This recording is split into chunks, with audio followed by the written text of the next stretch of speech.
ایسی مودت ہے کہ نبی رو رہے ہیں اور امت کا ایک طبقہ نئے کپڑے پہن رہا ہے. یہ کیسی مودت ہے؟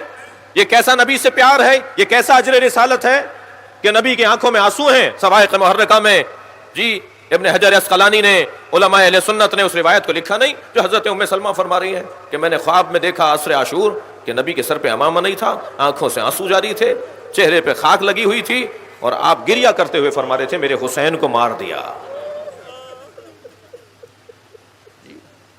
مودت.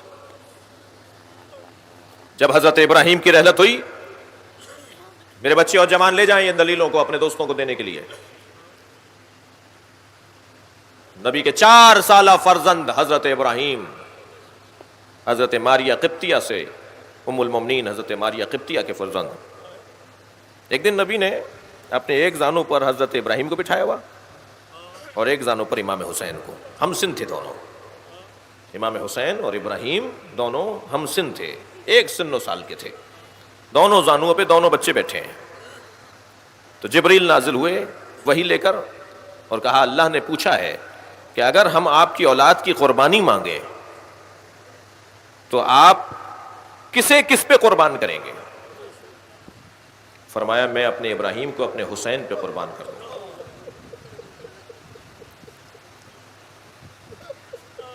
جیسے ہی نبی مکرم نے ابراہیم کو حسین پہ قربان کرنے کا اظہار کیا، ابراہیم ایک دن بیمار ہوئے اور رحلت ہو گئی.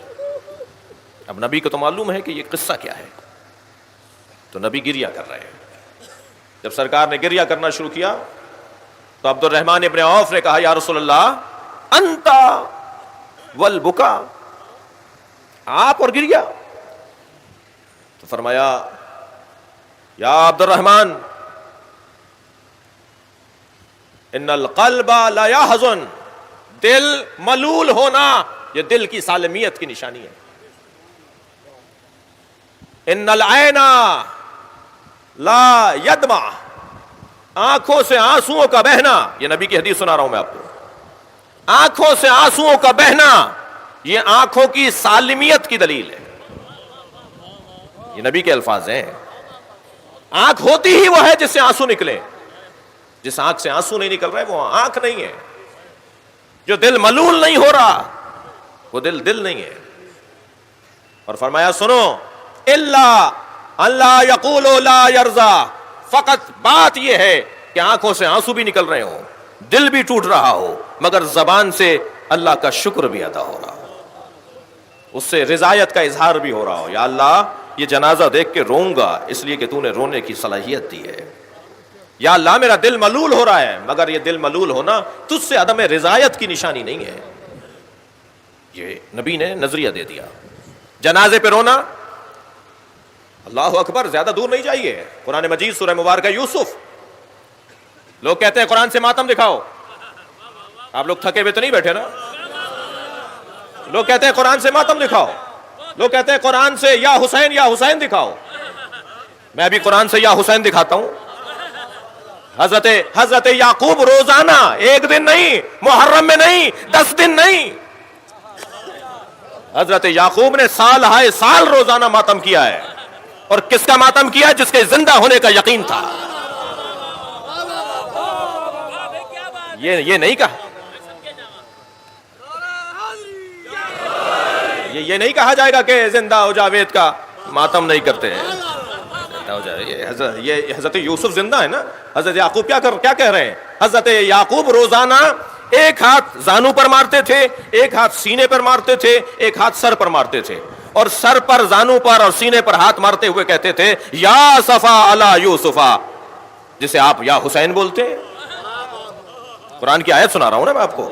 یا اسفا علی یوسفا، یا اسفا علی یوسفا، ہائے میرے یوسف، ہائے میرے یوسف، یا یوسف، یا یوسف. کون؟ جو ابھی زندہ ہیں، جن کے زندہ ہونے کا یقین ہے. اور نہ صرف زانو پر، سینے پر اور سر پہ ہاتھ مارتے تھے حضرت یعقوب، بلکہ وَبْيَضَّتْ عَيْنَاهُ، اس کی بات والی آیت، وَبْيَضَّتْ عَيْنَاهُ فَهُوَ كَظِيمٌ. اور اتنا روتے تھے ماتم کرتے ہوئے کہ رو رو کے حضرت یعقوب کی آنکھیں سفید ہو گئیں. اور قرآن کیا کہہ رہا ہے؟ فَهُوَ قدیم، اور یعقوب صرف کاظم نہیں تھے، کظیم تھے. اور فرمائیں گے بھائی تھوڑی دقت بڑھائیے اپنی جی. ایک ہوتا ہے صابر، ایک ہوتا ہے صابر، ایک ہوتا ہے کاظم. صابر اور کاظم میں فرق ہے. کاظم برداشت کرنے والے کو کہتے ہیں، اور کاظم میں بھی انتہائی برداشت جب آ جائے تو اسے کظیم کہتے ہیں.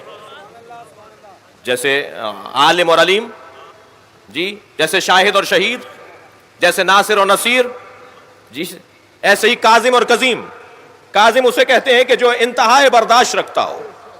اب یہاں رو رہے ہیں، ماتم کر رہے ہیں، سینے پہ ہاتھ مار رہے ہیں حضرت یعقوب. قرآن کہہ رہا ہے کہ یہ سب سے زیادہ برداشت رکھتے تھے. یہ کیا مطلب ہے اس کا؟ ذرا آپ کی توجہ چاہوں گا.